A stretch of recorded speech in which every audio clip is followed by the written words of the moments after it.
Welcome to the Viking Spotlight. This is a podcast about people, events, and projects in the North Canton City School District. I'm your host, Jeff Wendorf. With Administrative Assistance Day coming up, we wanted to feature two individuals who make sure the district and schools run smoothly, and they certainly do that. We couldn't do them without them. With us today are Jennifer Plentovich, who works at Orchard Hill Intermediate, and Donna Yackey, who is the assistant to the superintendent. That's a tough job. Welcome, ladies. We're glad you're with us, and certainly, first of all, thank you for what you do. Oh, thank you. Thank you. Well, Jennifer, let's start with you. Tell us about your background before taking on the position as an assistant at Orchard Hill and Mrs. Howard. I actually have a business degree and worked, before I joined the school district, I worked for 12 years in a law firm in Canton, and then stayed home with my kids and got involved volunteering, and then I ended up as a educational assistant for 10 years, all at Orchard Hill. I jumped between the second grade classrooms for a long time, and then when we moved from grades 1 to 5 to 3-5 building, I was actually floating between many classrooms, and so that was very enjoyable. I got to do a lot of one-on-one time with different kids for different needs, and so but I always filled in the office at lunchtime, so when the opportunity came along to serve be in the office full time, I jumped on it. Great.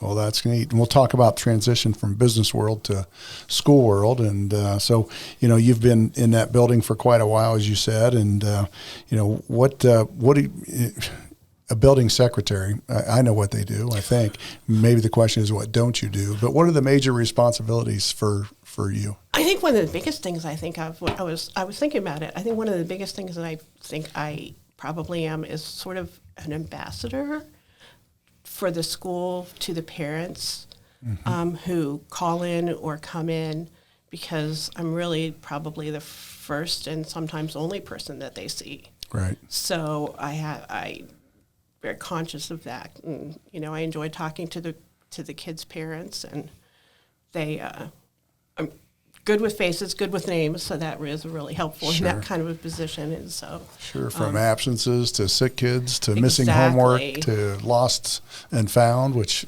is unique at the elementary glasses, schools. Forgotten Chromebooks, lost retainers, everything, let alone all the support that you do for staff as well. Exactly. And principal, Exactly, yeah. So how many teachers at Orchard Hill? There are 42. 42 teachers, probably. Teachers, plus the principal and the counselor. Right. And then probably maybe 2/3 of that many is classified staff to help and support. And, good. And the principal, right? Right, yeah, exactly. So good. Well, thanks for what you do, because I know the phone probably starts early in the morning with absences and sick kids and call-offs and those kind of things, and then throughout the day it's dismissals and appointments here and there, in and out, and but lots and lots of stuff going on with the building, and you're the hub. So nothing happens in that building without going through your office, I'm sure. So. Yeah. Well, Donna, how about you? Could you share us a little bit about your background and how working in school is different than business? Before I came to North Canton, I worked for American Medical Response as an administrative assistant, and I've worked in a lot of various roles similar to that over the years. I also worked for a small fundraising company for a period of time. So I got to be in and out of the schools a lot. And when my children were young, I worked at an elementary school in Akron, and I loved it. And I thought if I ever get the opportunity again, I'd like to get back into a school district. And here I am. So I'm grateful for that. I would say that there's a lot of differences between business and a school environment. The kids come first, and that's important to me. And I see that that's important to everybody in the district, which makes me feel good to work there. We didn't get snow days, and we didn't really, I feel like you have a lot of support in the district not only, from one another, but at least in North Canton, the community is very Right. supportive of the Sure. schools. So, Yeah. so I always wanted to be a part of that positive environment. Right. Again. Well, we're a people business, right? That's not right. not a law business, Right. and not a industry or a for profit business. So Exactly. of course, we're always watchful of the bottom line and our expenditures and revenues and all that, but really our business is people. And I think you're right. The community we have, the parents we have, and both of you working with parents primarily and kids, of course, and staff with 600 employees, plus or minus a few. That's a lot of people, and you guys certainly do a lot to keep that going. So Jennifer explained a little bit about what she does in the building. What about you in the district office? Well, there's things that are kind of in a cyclical manner. Everything is done preparing for the next school year or seasonal kind Right. of. Well, the best part of your job's working for the superintendent, right? Exactly. Yeah, sure. Exactly. Yeah, right. Keeping him out of trouble and straight and narrow. So, but you do a lot with staffing. I mean, you do a lot of your stuff is personnel things. Correct. Primarily. Yeah. Correct. Yeah. And I think that for me anyway, it's a variety of different things on a daily basis and dealing with staff as well as the community. They'll call in, have questions, and so it's Right. dealing with different things every day. Sure, it's staff, it's community relations, board. You prepare the board agendas and so on, and so yours is more district level stuff. And prior to your current role, you worked for the business operations director, right, to Mr. Right. Hanney for several years. And was that your first job at the district? Yes. Yeah. Yes, yeah. and so I dealt with a lot of the incoming substitutes and new Classified side, yeah. So now you do lots of personnel, permanent records and hiring and everything that goes behind that, and FBI and background checks and so on. So lots and lots of things for our staff and to make sure their paperwork and stuff is certainly in order, and they're all qualified. So so thanks for what you do. So you take care of the people that take care of the short people. That's right. Right. Good. Well, what's your favorite part of the job?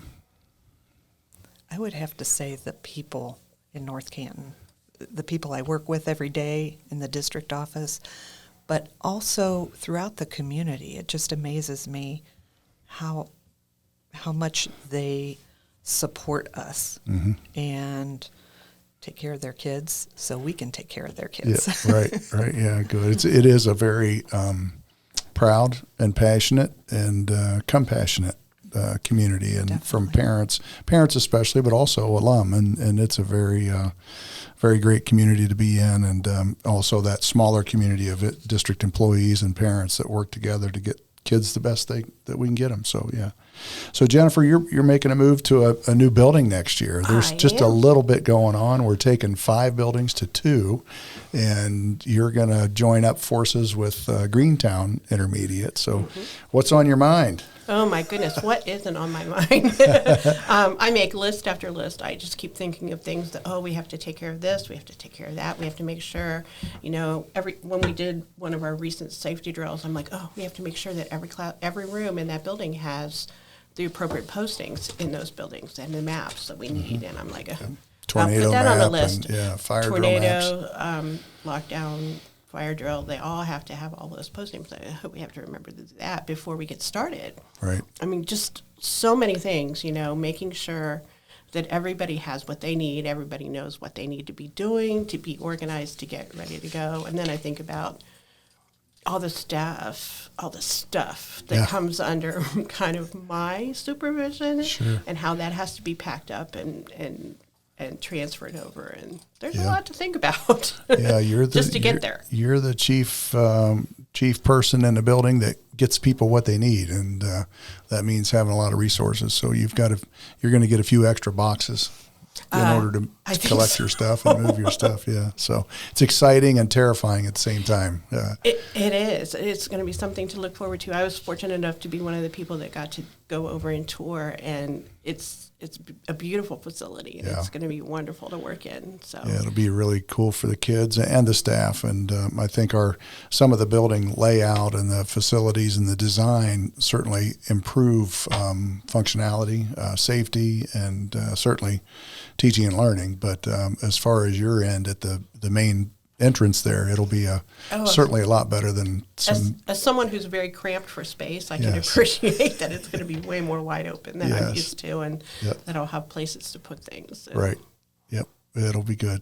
Good. Well, so you guys have been in business and you've been in education. So what do you see as far as insights? What's happening in education this year compared to 5-10 years ago, or even maybe before you came? What do you think our listeners want to know about the district or education in general? I think it's very interesting. My kids are not that far out, but even thinking about when they started, how many more families, both parents are working, and there's less opportunity for them to be involved. And I think of how hard we work to give parents the opportunity to still be involved when they can't in the day-to-day, when they can't come in and have lunch with their children like they do in the elementary school. Just any of the little things, it's way more difficult for them because so many families are just working. And to make sure that we reach out to the parents so that they can be engaged and involved in the schools and with their kids' education. Sure, it's a lot harder. Right. I think it is. And they have a lot of opportunity to receive information from classroom teachers in newsletters or community emails from certainly the building office through your newsletters and social media, Facebook and Twitter and Schoology and all the communication tools. So there's a lot of opportunity to be connected at least, and then try to offer some ways to be connected personally back and forth by participation. The parent cafes that we've had that help put information out there, and before everything was shut down, we were doing a little bit of that in our school, but then we lost the opportunity to do that. But some parent luncheons where the parents could come in and get a little bit of information on specific topics, and those were great things. And I think those are kinds of things that are really needed right now. Yeah. So. Yeah, and at the intermediate, grades 3, 4, and 5, the kids are still probably a little talkative at home about what happens at school. But when they get much older than that, and a parent asks their kids what happens at school, they say nothing. But there's a lot that goes on a daily basis, right? Right. And, that's one of the wonderful things about being a parent who works within the school district was I had the opportunity to interact directly with the teachers. So when I did get, not really anything's going on, I could actually find out that truly there were a lot going on, and maybe that came from the staff. And so the opportunities that any of the staff and the teachers take to communicate, I think, is probably really, really appreciated by the families. Yeah. Yeah, good. Donna, anything you have to add about district office activities, communications for our public or our parents that you see on a weekly, monthly basis? Well, like you had mentioned, all the different avenues of communication that go on now compared to like when my kids were in school, with the website and Schoology and all of the newsletters and everything. If you can look at those weekly newsletters, there's so much information in there. And I feel like with the changes that are coming up with the new buildings, that's an opportunity to find out what's going on, because I'm sure, you all have questions in your mind. Sure. Okay, what does this mean for my kids? And what do I need to know? So we're doing our best to get those communications out there. Right, and that's sometimes the kind of one of the best ways we do our communications. And Polly Doyle, our communications person, is really good at making lists of FAQs based on what kind of phone calls you get. And hey, what are the questions? What are the hot topics and things? And how do we communicate that out for our public to understand and know and how to participate? But if they watch Facebook, watch the website, watch all of our social media and our emails. Anybody can get our weekly email. You don't have to be a parent. Just hop on to the website and sign up so we can get that pushed out. And we have a pretty high open rate for that. So the weekly newsletter and lots of information there. And of course our print piece, but sometimes that's a little bit historical because it's recognizing the things that have happened and a little bit of forward look, but most of it's in the rearview mirror about celebrating good things that have happened. So yeah, good. Well, we appreciate what both of you do at the district level, Donna, and certainly Jennifer at the building level. And sometimes as a parent, I heard this the other day, parents are most interested in what's going on in their building. Sometimes they could care less about the whole district, but once their kids get out, then they're more interested in the whole district and where we're going as an organization and how the community is seeing that and participating in that. So thanks for both of you what you do and to help run this big organization and do right by kids every day and make sure they know that they're prepared for tomorrow. So anything else to add, Donna, that you'd like to share with our listeners?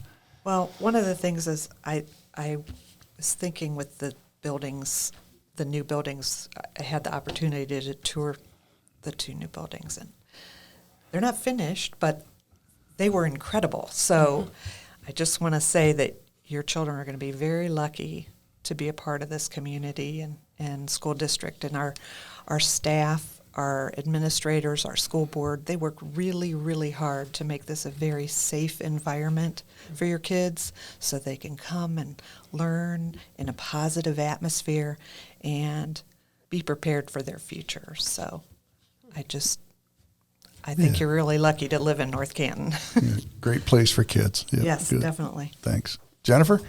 I agree with Donna 100%. I think that every day I go to work seeing how much everyone in our building and across the district really cares about all of these children and wants to make sure that their health and well-being is provided for every single day, and that they want to make sure that they have the best atmosphere that they can provide for them to learn and to grow. And I think that's a wonderful thing to see every single day. So there's a lot of positivity, and I appreciate that. Yeah, and I appreciate both you two and the rest of the staff in preparing our kids for tomorrow and making sure that we certainly instill a passion for learning and getting better every day. And we as an organization will do that too. So, yeah. Well, ladies, thank you very much for joining us today and sharing a little bit about you and your jobs with the public here and our listeners. And certainly thank you for what you do. And in a couple of weeks, we have our Administrative Assistants Recognition Week here, I think the last week in April. And, that's always fun. But every week is. So thank you very much, and very much appreciate you joining us today. We want to thank our listeners for joining us. This podcast is a great way for us to share great information like our ladies that joined us today and with our residents and our families. And if you have any questions about our podcast or want to suggest a topic for us to cover, make sure and email us at vikingspotlight@northcantonschools.org. We welcome your thoughts regarding any future possible podcast or any that we've done. So we have only a few more weeks to go for this year, and thanks for listening, and go Vikings.